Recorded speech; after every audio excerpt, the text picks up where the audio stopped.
everyone. Sorry we are a little late.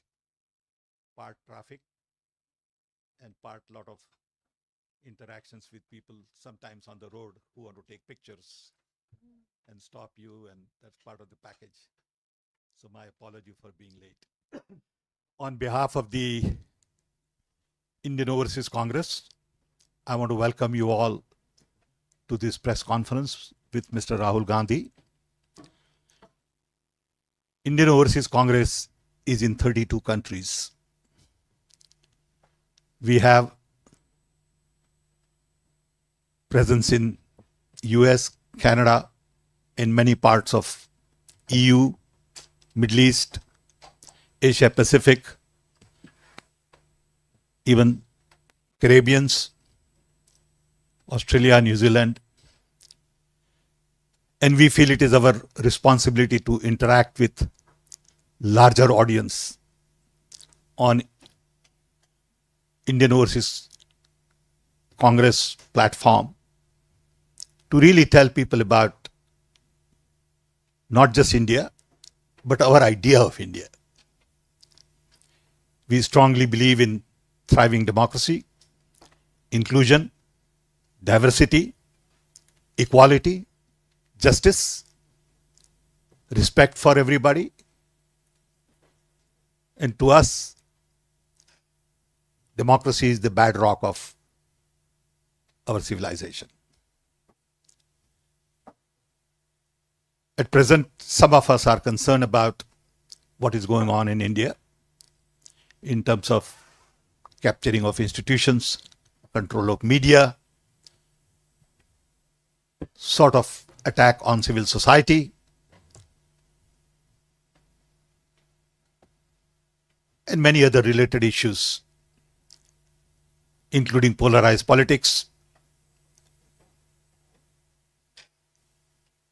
And as part of that, Mr. Gandhi has been traveling to meet world leaders. We had a visit in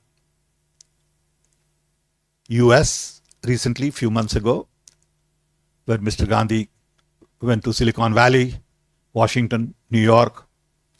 We had similar visit in UK. And we felt that it is time we come to EU and meet with leaders here, go meet some people in Paris, Oslo, Hague. So this is part of a program. And the program started from Brussels. We had some very interesting meetings yesterday. And we are delighted that you have taken time out from your busy schedule to come and interact with us. So with this background, I'm going to request Mr. Gandhi to say a couple of words and then open up for broader interaction and question answers. He doesn't need introduction, and I believe that. So I'm not going to introduce him. He's our leader.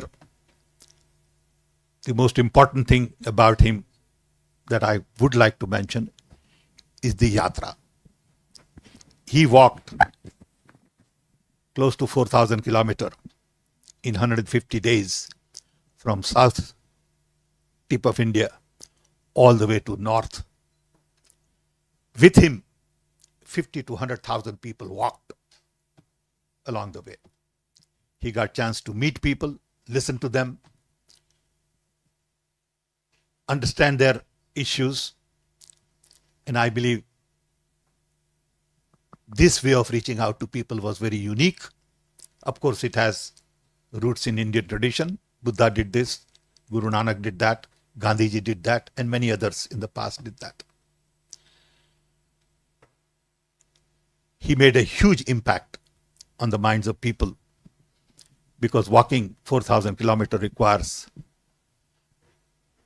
something unique, mentally, physically, emotionally. And Rahul could do that and carry people with him. So we are all proud of our leader. And here is Mr. Gandhi. Thank you, Sam. Thank you very much for coming here to this press conference. Sam mentioned most of it. We've been traveling abroad to meet different people, both from Europe and from our diaspora. And we've been doing this regularly now. We went to the United States, and now we've come to the EU, trying to get a sense of what is going on here, and also to give people a little bit of a sense of what is going on back home. So, happy to take your questions. Yes, please. I have 3 questions, if that's okay. Let's start. Can we do one at a time, please? Can we do one at a time? That's what I'll do. All right. See, the first question is, what was the main message for the parliamentarians here? And what do you expect from them? What do you expect from Europe? Have you come with any sort of expectation that you tell them, give them a message, and then you want them to do something? No. And it's more of a conversation than a message. I'm no one to come and give a message to the Europeans. It's an exchange of ideas about what is going on in India, what's going on here, the type of cooperation that we can do. So it's more of the frame is a conversation. We discussed with the parliamentarians across the board relationship between India and Europe, changing globe, transition, into a new sort of energy paradigm, into a new mobility paradigm. So that was what the discussion was about. It's very fruitful. What's happening in India? What did you tell them? Could you elaborate a little bit, please? Yeah, we were giving them a sense of the type of challenges India is facing, economic challenges, other challenges, the general sort of attack on the democratic institutions. So that's what we discussed. Go ahead. Yes. Can you speak a little louder? Welcome to Brussels, and thank you so much for organizing this. I had to say, you're basically here on the eve of G20. Most of the European leaders are back in Delhi, and they're going to be meeting with Mr. Modi. They're going to be meeting with the government there. And my question to you is, do you feel with all of these... Sorry, can you hear me? We can hear you. Do you feel with all of these meetings they're going to be having, the Western leaders, are they giving Hindu nationalism a free pass? Are they giving the persecution of Muslims and minorities a free pass in India right now? No, I don't think. I think the G20 is an important conversation, and it's a good thing that India is hosting it. Of course, there are issues in India that we raise. But I don't think, I think the framing that are they giving them a free pass is not exactly correct. But do you feel that, obviously there's a war going on in Europe right now, and there's been this constant, I wouldn't say an allegation, but there is this aspect that India has close relations with Russia, and we've had European leaders talking to India about it. And do you feel in this aspect of trying to lure India away from Russia, they won't bring up the persecution of minorities and Muslims in India, leaders from the West? No, I mean, India, of course, has a relationship with Russia. India has a relationship with the United States. India is a large country, and by nature of being a large country, it will have relationships with many other countries. So that's a normal thing. That's not, India has every right to have a relationship with whoever it wants. There is, of course, there are serious issues about the type of actions that are being taken with regards to institutions, with regards to democracy and stuff. And yeah, we would hope that there is a sense that there are underlying issues. Can I just have a follow-up? No, please just. Yes, sir. Dmytro Shkurpa, National News Agency of Ukraine. We know that the Modi government takes quite cautious position on the conflict and the war Russia held against Ukraine. So that I'm curious, what is the opposition point of view on the issue? And the related question, is that cautious position of the Indian government related to the sharp increasing of the oil supply of Russian oil to India? Thank I you. think the opposition, by and large, would agree with India's position, current position on the conflict. We have a relationship with Russia, and I don't think the opposition would have a different view than what the government is currently proposing. Hello, I am from actually Kashmir. I would like to ask a question related to Kashmir issue. And what would be your policy if you came into the power next elections, hopefully? And recently, 4 years before, the Article 370 was abrogated, and even opposition leaders were restricted to visit and meet the people. And how you see the future of Kashmir? Thank you. I mean, our position on Article 370 is very clear. It's in a resolution passed in the CWC of the Congress Party. I would urge you to take a look at that. Of course, we are for ensuring that every single person in our country has a voice, is allowed to express themselves, and we feel very strongly that Kashmir should develop, Kashmir should progress, and there should be peace in Kashmir. Good morning. Thank you very much, Pascaline Gabory, pilot for Dev. I just would like to know what are your next priorities, political priorities, and what will be your world vision in a context of growing tensions. Thank you. What would be my Your view on international relations in a difficult context that we are now. I've been saying in all my meetings that it is pretty clear that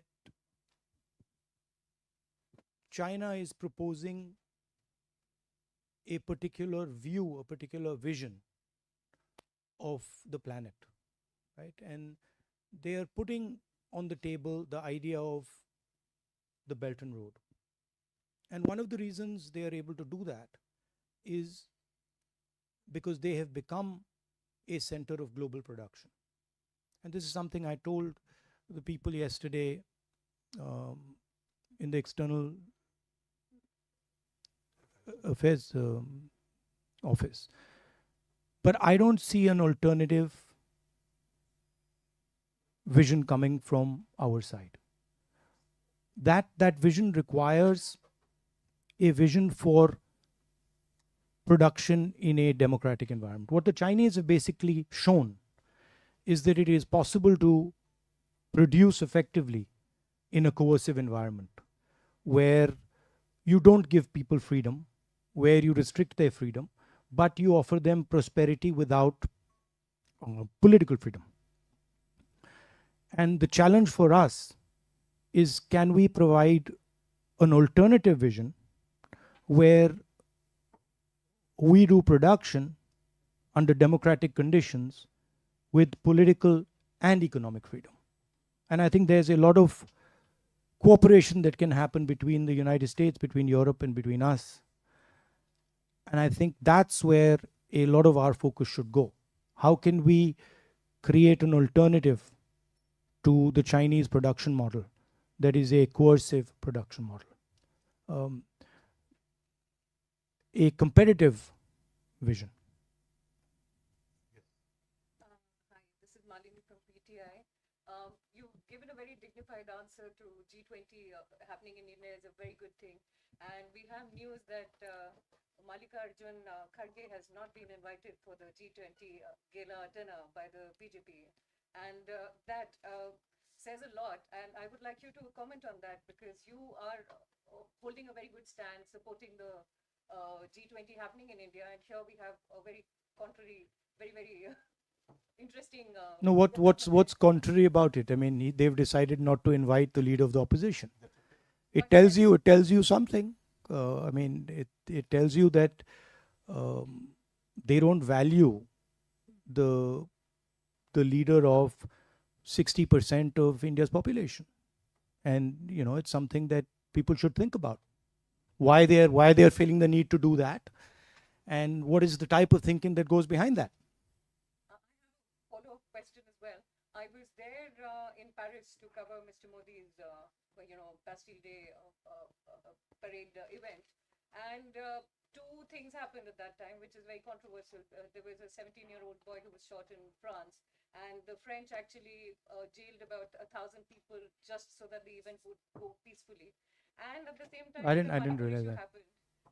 And the EU tried to raise that issue, but there was no conversation on that in the platform. Instead, there was a lot of retaliation from the Indian ministries regarding the same, that this should not be brought up. We were actually talking of freedom at that time in France, and I thought that that issue should have been brought up. But what do you think about that? About Have you spoken about it here when you about what? about the Manipur issue, the human rights issues that we're facing? Yeah, I mean, our position on Manipur was very clear. I actually visited Manipur, and I think we are very much for democratic rights, harmony, peace between people. I mean, as Sam said, I walked 4,000 kilometers for that very purpose, and I think there is a sense in India that the democratic structures of our country, the institutional structures of our country are under attack, and they're under attack from the group of people who are running India. I don't think this point is missed by anybody. I think everybody who has even a little bit of an understanding of India knows this. But of course, there are other considerations. So when you're dealing with India these days, there are other considerations which are also important, as you would be well aware.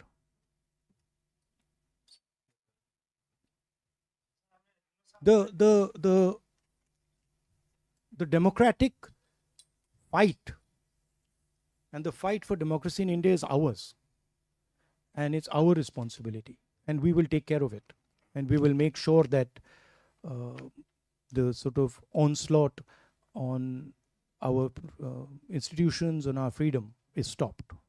The opposition will make sure it happens. Yes, sir. Sir मैं आज तक के लिए काम करता हूँ। मैं अपनी भाषा में आपसे क्वेश्चन करूँगा। आप 6 रोज़ा दौरे पे आए हैं, तो उसका बुनियादी मकसद क्या, और आपकी कल बेल्जियम और यूरोपियन पार्लियामेंटेरियन से मुलाकात रही है, तो वो कैसे रही? आप हिंदी में जवाब चाहते हैं या इंग्लिश में? You decide. You ask. Okay, I'll no, the aim of the visit is to meet our diaspora here, to engage with them, to get a sense of what they're dealing with, what they're going through. That's one aspect. The second aim is to meet members of the government here, MPs, other people, and to get a sense of how they are seeing India, how they're seeing the possible cooperation between India and Europe, how they view India, what they think India should be doing, and also giving them a bit of a sense of what we think our relationship should look like.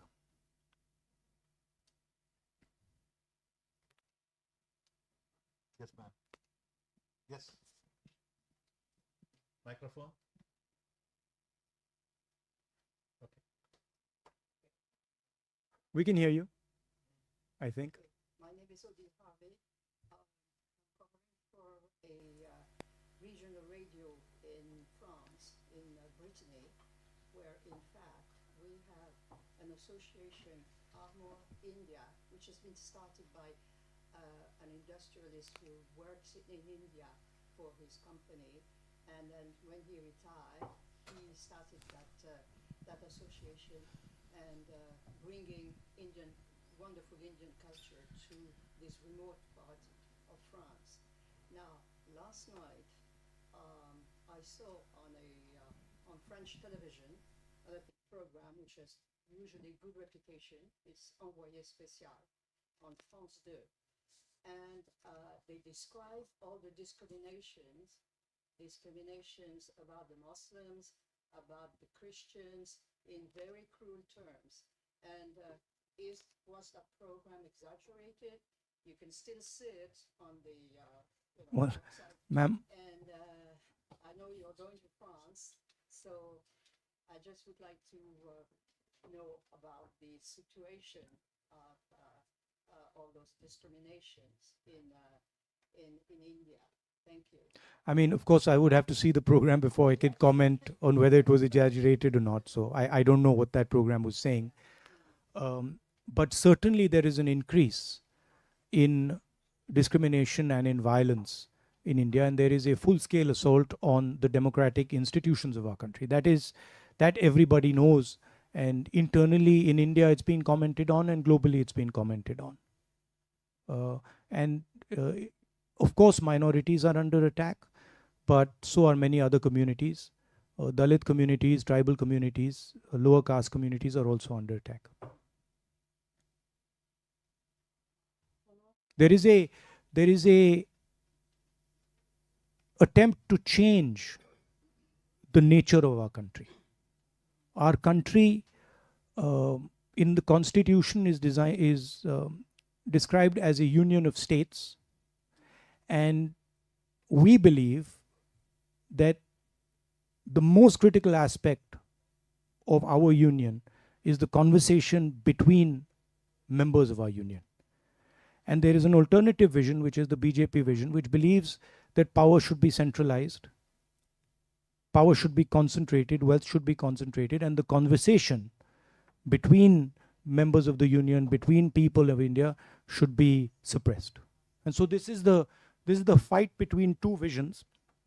I like to term it the fight between Mahatma Gandhi's vision and Nathuram Godse's vision. Nathuram Godse being the person who assassinated our leader. Hello, question. Yeah, so there are a lot of people here who had no idea you were here, Indians I'm talking about, and they would have liked a public meeting. A lot of sort of, people who identify themselves as liberal Indians who still believe in the idea of, a pluralistic India. And they were like, oh, he's here, we have no idea, why is there no public meeting? So why do you think you did not organize that to sort of meet, have an open, if I'm allowed to finish, an open meeting to meet all kinds of Indians who would have liked to sort of just see you or, or talk to you. And the second question is, Let's deal with one question at a time. everybody's been asking two. What? Relax. You can ask two. No, 1 second. So take one at a So time. when we design these tours, we have a structure, and the organizers decide whether we are going to have closed door meetings, whether we're going to have public meetings and stuff like that, depending on the length of the tour and the type of place we're going to. So I guess in Belgium, we sort of opted for a model. By the way, hundreds of people are coming and meeting us, and pretty much everybody in Belgium who of Indian origin knows exactly where I am, and they've been coming by droves to come and see me. But I think we decided that a full-blown Indian-style public meeting in Belgium might not be the best way to do it. You've said in the past you were spied on by the government. Is that still true? Do you have any more information? Are you still being spied on by the Indian government? I mean, the fact that Pegasus was on my phone is a known fact. I mean, I don't know the details of how I'm tracked, but I'm certainly tracked for sure. Yes. In fact, just going back to the Bharat Jodo Yatra, there is also, I think I'm very loud. Everybody can hear me. All right.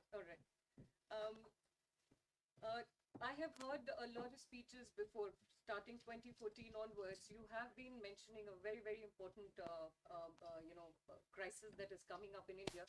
The unemployment of the youth, which is at the highest level right now.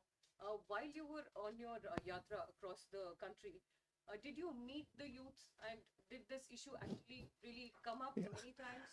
Yeah, I in did. Various states. I met thousands and thousands of youngsters, and all of them said exactly what you're saying. The three things they said: number one, unemployment; number two, huge increase in the levels of poverty; and completely skewed income distribution. So few people getting very, very wealthy, and the bulk of people, being pushed back into poverty, and then rising prices and inflation. Those were the three things that repeatedly they told me. The fact of the matter is that India has the highest unemployment that it's had in the last 40 years.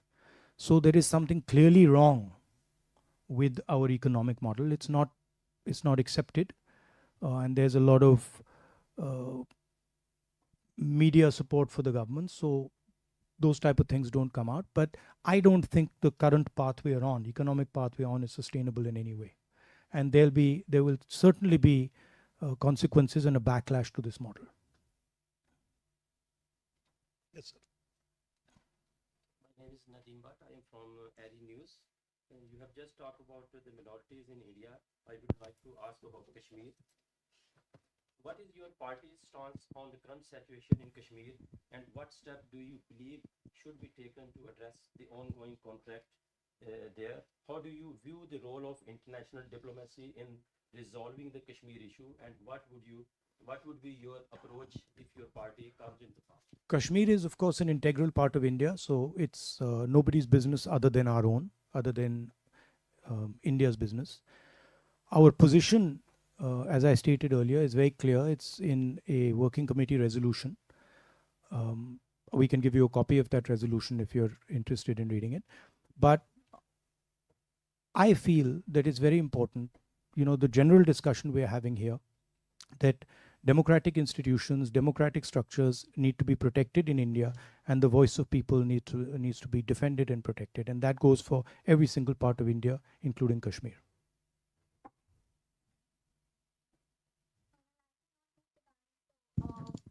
This is obviously been conversation now about the name of the subcontinent, and your yatra was called Bharat Jodo, and now We're now having a name change. yes, is that happening? What are your I don't know. You have to ask the Prime Minister.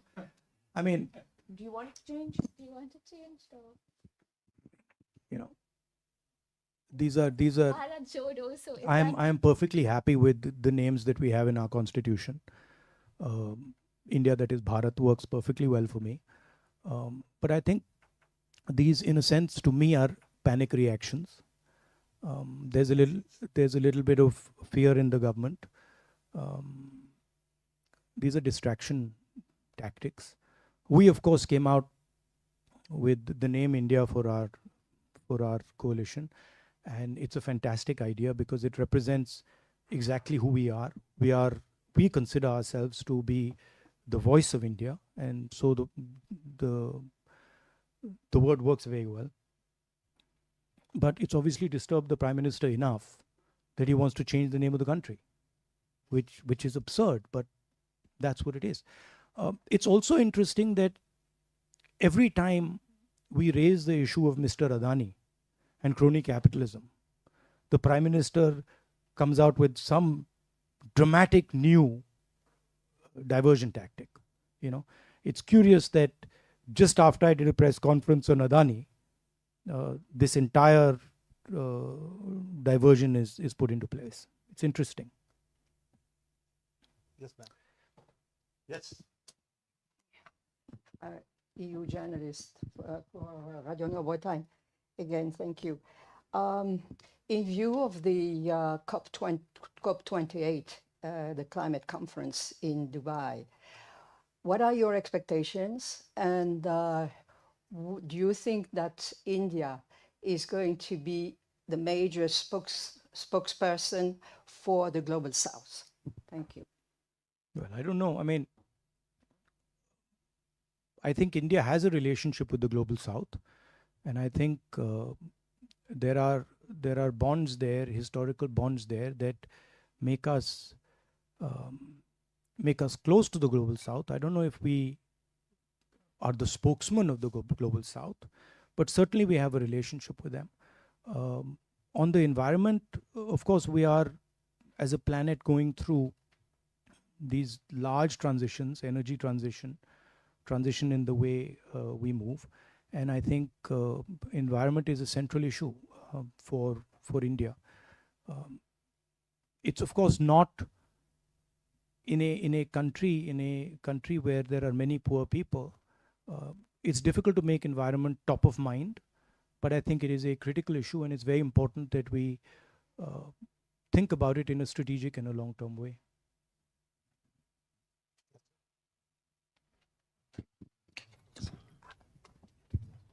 Thanks. Brian Ricketts, representing the European coal industry, and I've enjoyed visits to European coal industry, and I've enjoyed visits to coal power plants and mines in India. And my hope for the future is a democratic India. And the question relates to that. As China developed very rapidly over the last few decades, its economy became imbalanced, and it's now paying the price for that, I believe. How would you ensure that India's economy doesn't become imbalanced? So how to balance the powers of a market-based economy versus central planning? I think one of the lessons that I learned in my walk was that there is an inherent and profound wisdom in the people of my country, right? Regardless of which part of society they're in. For example, we're discussing environment. The type of conversations I had with tribal people about the environment were far more sophisticated than I have with people living in cities, right? So there is an inherent wisdom in the people of India, and I'm sure in the people of Europe and people of Belgium.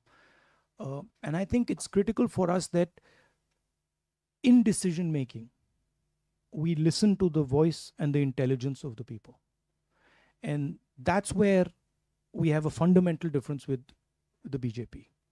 We value the voice of the people, we value the voice of poor people, we value the voice of all stakeholders, and we want to hold a conversation with stakeholders before we make decisions. It's sometimes slower, but in the long run, it works out much better. And that's really the conflict that is taking place in India. They're of the view that you don't need to ask people, you just go ahead and slam everything through. But in our view, there's consequences. With regards to the public sector and the private sector, we are pretty clear that in key strategic areas, public sector should have a role.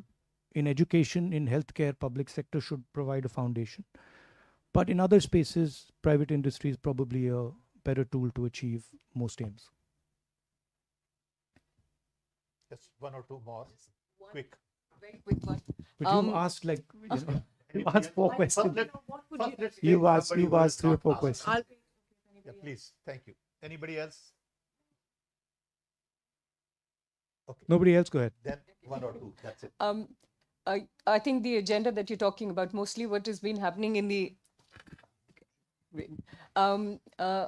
election manifestos, usually, the manifestos of the parties, that's how the elections were initially fought or held, where parties came and spoke about the manifestos. Now, with all the changes that have happened in India, we know so many PSUs have been privatized or are on the verge of being privatized in India. How, in case in next year's elections, in case tables turn and we see the opposition and the alliance probably coming forward and running the country, how do you think those kind of changes that were, that is so massive that have been happening, can be reverted which or corrected? Right. The privatization of public sector units, that has been happening in India. How do you actually rectify that? Because that has actually taken away employment of so many housewives. I mean, women like my mother would probably be a very good candidate for an SBI, banking job, but a private sector will not necessarily employ a person of her age and will look for a more competitive, growth. So I think that's where I see a lot of people will lose employment because of this in India and are doing that. How does this get rectified? Where we draw the line is the notion of crony capitalism, right? We don't have a problem with the private sector. We don't have a problem with the government sector. Where we draw the line is where one or two people start to financially control the whole country, right? And where one or two people or three people are running everything. That's where our problem begins. There's another element to this, which is that government policies in India have systematically attacked the backbone of our employment system. If you look at who gives employment in India, it's the small and medium industry that gives employment in India. And demonetization and GST have devastated those structures, right? So it's a two-pronged attack that the government is carrying out. Number one, impose a huge transaction cost on all small and medium businesses and ensure that you build 2 or 3 monopolists who control pretty much everything, right? So if you look at Mr. Adani, our problem with Mr. Adani is he controls the ports, he controls the airports, he controls agriculture, he controls the grain silos, he has real estate. I mean, he's everywhere. And he's dominant everywhere. He controls cement, right? So we think that's counterproductive for the country. And on one side, they are pushing this very monopolistic capital. And on the other side, they're devastating the small and medium people from where we're going to get a job. That's why we're having an unemployment crisis. And the second part is where you require key services, right? Country like India requires the government to be involved in education. It requires the government to be involved in healthcare. And the idea that you can just privatize education and privatize healthcare, it devastates the poorest people because they simply do not have access to this. So they are hitting this from 3 or 4 sides, and the solutions are pretty clear. I mean, we would invest much more in health and education. We would protect small and medium businesses. We would try to build an economy where small and medium businesses transition to medium businesses and then to large businesses and then to massive businesses, right? If you look at our small and medium businesses, almost none of them become big businesses, right? They remain small or they die, right? And it's because of policy. So you can change policies to ensure that you start building champions in these smaller and medium spaces, and you can certainly invest much more in education and healthcare. I'm not saying there's no role for private businesses in education. There is, but the mainstay of any education system in a country like India has to be, it's a government responsibility, and the government can't just say, okay, we are going to, abrogate from this responsibility. So the things that can be done and need to be done are pretty clear. They're not complicated. And if you look at our last manifesto, I think we ironed out quite a few of these ideas. One of the other ideas that we have, which we've tested now, you can get a sense of how we think about these things by looking at our states.